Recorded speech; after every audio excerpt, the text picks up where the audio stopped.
ધોરણ 12 સામાન્ય પ્રવાહની પરીક્ષામાં સરદાર પટેલ ફાઉન્ડેશનની શાળાની વિદ્યાર્થી સમગ્ર ડીસા તાલુકામાં પ્રથમ નંબરે। આજે ધોરણ 12 સામાન્ય પ્રવાહનું પરિણામ જાહેર થયેલ ત્યારે આ પરિણામ સમગ્ર ગુજરાતના 92% પરિણામ આવેલ ત્યારે બનાસકાંઠા જિલ્લાનું 91.93% પરિણામ આવેલ ત્યારે સાથે સાથે સરદાર પટેલ શાળાનું પરિણામ 98% આવેલ છે। ત્યારે જોવા જઈએ તો સમગ્ર ગુજરાતમાં A1 ગ્રેડમાં બનાસકાંઠા જિલ્લો પ્રથમ નંબર આવેલ છે।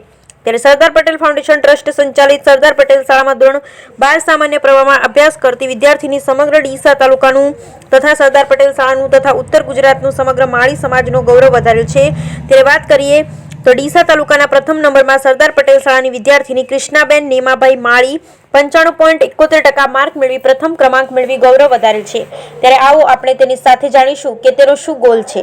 કૃષ્ણા માળી તે તેમની શાળાના સમગ્ર શિક્ષણ ગણની પ્રેરણાથી અને તેમના સાથ સહકારથી આગળ આવી અને શાળામાં થતી પ્રવૃત્તિઓમાં પણ ભાગ લઈ પ્રથમ નંબર આવે છે। ત્યારે તે વક્તૃત્વ સ્પર્ધા, શિક્ષક દિન, નિબંધ લેખન, પ્રવાસન વગેરે કલ્ચર એક્ટિવિટી પણ છે।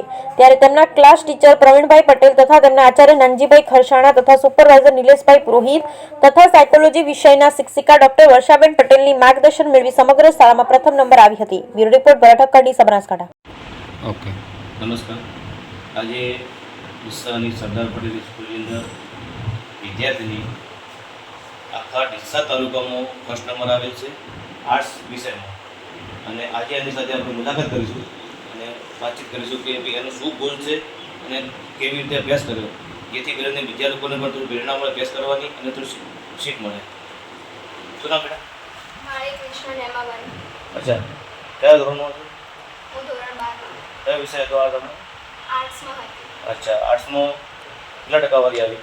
95.71। 95.71। આ ડિસેમ્બર ફર્સ્ટ નંબર? હા। અચ્છા, અને હવે આગળ તમારો શું ગોલ છે? આગળ સિવિલ સર્વિસ છે। અચ્છા, અને તમારું મૂળ વતન? મારું મૂળ વતન ટરવા, રાખી તાલુકો। રાખી તાલુકો અને ડીસામાં અભ્યાસ ડીસા રહેવાનું? હા। અચ્છા, થેન્ક યુ। આપણે એમના આજે આચાર્યશ્રી છે તેમની સાથે પણ વાત કરીશું કે આ કેવો માર્ગદર્શન આપ્યું છે વિદ્યાર્થીનીને। શાળાની અંદર જો ફર્સ્ટ નંબર આવતો હોય તો આચાર્યના અને શિક્ષકોના પણ કંઈ ગુણ હશે તો જ એમના ફર્સ્ટ નંબર આવતો હોય છે। હવે આપણે આચાર્યશ્રી જોડે વાત કરીશું। શું નામ છે તમારું? નાનજીભાઈ ખરસાણ। અહીંયા 12 વર્ષથી પ્રિન્સિપલ તરીકેની જવાબદારી નિભાવું છું। કૃષ્ણા માળીએ આમ તો 2022માં ધોરણ 11 સામાન્ય પ્રવાહમાં એડમિશન લેવા માટે અહીંયા કાર્યાલયમાં આવેલું। એ વખતે મેં પૂછેલું કે એના 10માની ટકાવારી પણ 85% હતા। એટલે મને એમ થયું કે તમે સાયન્સમાં કેમ નથી જતા?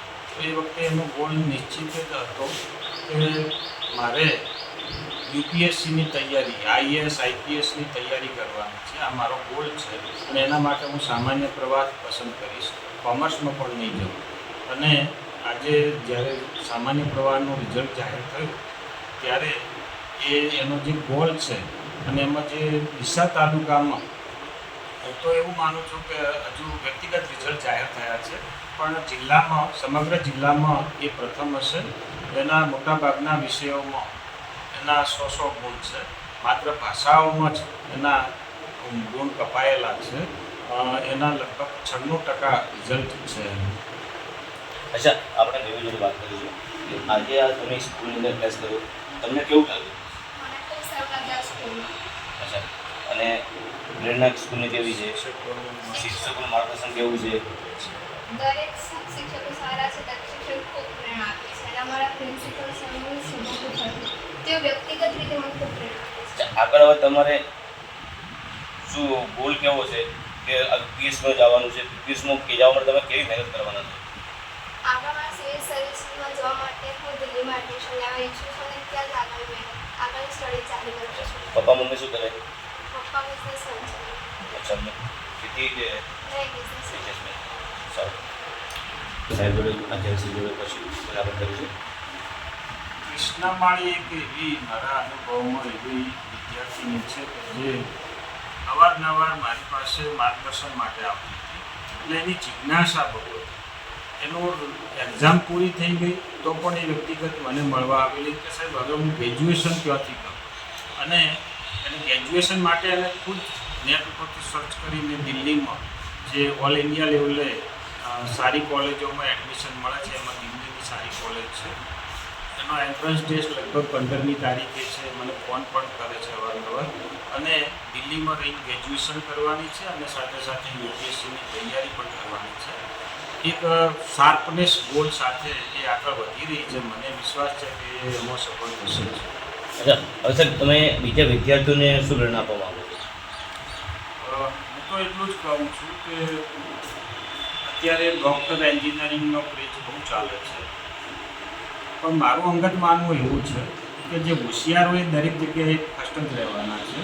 તો એ સામાન્ય પ્રવાહમાં આર્ટ્સના વિષયોમાં અભ્યાસ કરીને ગ્રેજ્યુએશન કરીને યુપીએસસીનો ટાર્ગેટ રાખે તો એ સફળ થાય એવી મને અને હું બધા વિદ્યાર્થીઓને આ અંગે માર્ગદર્શન પણ આપું છું. અને ભૂતકાળમાં પણ કેટલાય વિદ્યાર્થીઓ છે કે જે અત્યારે દિલ્હીમાં તૈયારી કરી રહ્યા છે.